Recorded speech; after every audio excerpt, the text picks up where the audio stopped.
Deuxième vidéo concernant le PHP. Nous avons vu dans la vidéo précédente comment utiliser des variables, leur fonctionnement, très proche donc d'une programmation, on va dire classique, de base.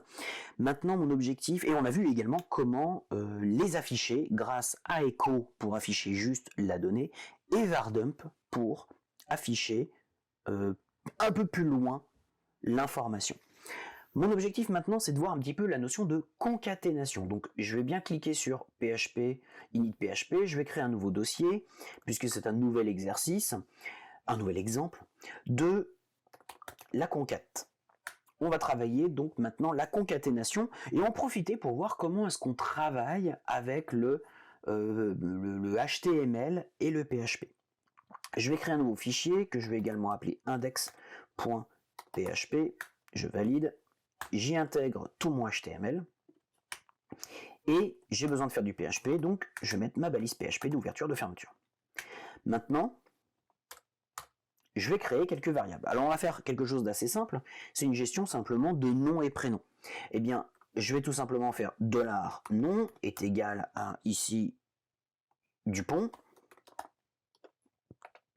point virgule, $pronom, donc attention, comme tous les autres langages, pas d'accent, pas de majuscule, pas d'accent, pas de caractères spéciaux, pas d'éléments comme ça. Par contre, on utilise bien correctement effectivement les majuscules, on a bien droit aux majuscules. Prénom, Robert, et c'est bon. Maintenant, je voudrais mettre ces deux éléments dans une seule variable qui s'appellerait non complet. Donc ici, je vais créer une variable que je vais appeler non complet, et justement, non complet, il a un problème, c'est que on a du mal à le lire, vu que c'est un mon variable qui est composé de deux mots, on a du mal à bien séparer les mots correctement, et on n'a pas le droit aux espaces. C'est interdit. Alors on pourrait utiliser les underscores pour mieux les visualiser, pourquoi pas. On va plus utiliser une méthode qui consiste à qui s'appelle le camel case, c'est-à-dire que on va mettre une majuscule à chacun des mots, sauf le premier. Et donc ici, non complet, ça nous permet de prendre un peu moins de caractères, parce qu'on n'en rajoute pas des nouveaux, et ça permet tout de même de voir les différents mots. Ce n'est pas une obligation de faire comme ça, mais c'est juste une bonne habitude de travail. Non complet prend pour valeur, et ici, on va pouvoir concaténer les deux éléments. Alors, on va mettre la première variable, non, et derrière, j'ai envie de concaténer avec le prénom. Si vous venez du JavaScript, vous vous rappelez peut-être que c'était un plus en JavaScript. Et bien ici, ce sera le point. C'est également la petite différence avec le JavaScript, si vous venez du JavaScript, c'est que le symbole de la concaténation n'est pas le même. Donc ce sera ici un point. Point, prénom. J'oublie pas le point virgule, et j'ai oublié mon petit point virgule ici. Maintenant, je peux faire un écho de $non complet, et on va regarder ce que ça donne. Je vais dans mon navigateur, je remonte l'exemple, j'actualise ici, j'ai bien ici donc le 1 qui était notre premier exercice de variable et le 2 qui est concat. Je clique dans concat et j'ai bien Dupont Robert.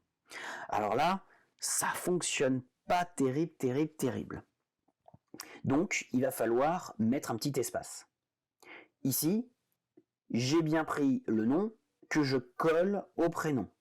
Problème, c'est qu'il me faut un espace entre les deux, donc en quelque sorte 3 chaînes de caractères. Oui, parce que là j'ai une chaîne plus une chaîne, donc 2 chaînes. Pour coller 2 morceaux, il me faut une sorte de point de colle, un point de colle au milieu. Maintenant, moi, je veux un espace entre les deux. Donc c'est bien un premier élément, l'espace qui serait un deuxième, et le prénom qui serait le troisième. Donc j'aurais besoin de 2 points de colle. Je vais bien ici mettre le nom, point. J'ai besoin de mettre un espace. Comme un espace est un caractère alphanumérique, comme un A, un B, un Z, eh bien, je vais mettre guillemets, espace, guillemets, et remettre un nouveau point.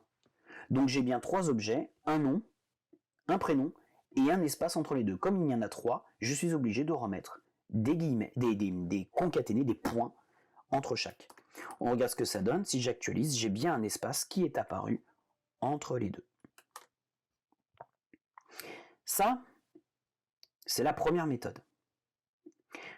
Il y a juste un problème, c'est que si je veux rajouter un nouvel élément, par exemple, j'ai envie de préfixer par bonjour, eh bien, je vais être obligé de remettre guillemets, bonjour, guillemets, concaténé à nom, concaténé à espace, concaténé à prénom.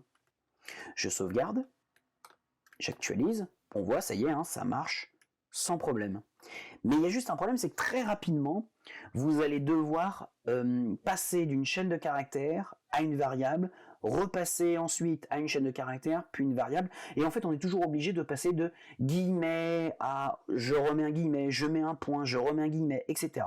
Alors il faut quand même maîtriser cet aspect-là, parce que assez souvent on va devoir revenir à cette partie-là, mais c'est pas une obligation de faire comme ça en PHP. On va avoir une méthode un peu plus souple. Je pourrais, et ça je vais le mettre en commentaire, faire exactement la même chose.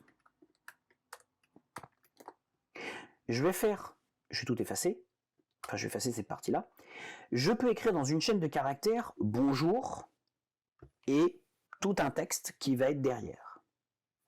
Et à l'intérieur de la chaîne de caractères, à la condition que vous ayez mis des guillemets double cote, vous pouvez directement ici mettre la variable.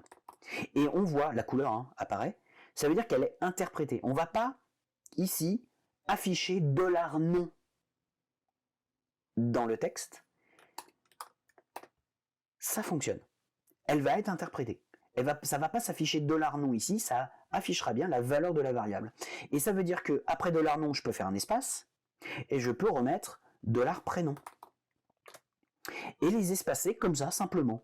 Plus besoin forcément de concaténer. Alors la concaténation reste quand même valable dans un bon nombre de cas, donc on continue à faire des points à concaténer, mais lorsqu'il s'agit de simplement écrire une chaîne de caractères, on peut directement écrire tout un texte comme ça et mettre simplement les variables à l'intérieur. Si j'actualise, on voit que je n'ai absolument aucun problème, tout fonctionne. Donc c'est une méthode un peu plus accessible, un peu plus simple, qui ne marchera pas toujours, mais qui fonctionne tout de même. La prochaine vidéo, on va travailler ensemble sur comment est-ce que l'on traite le HTML à partir du PHP. A tout de suite.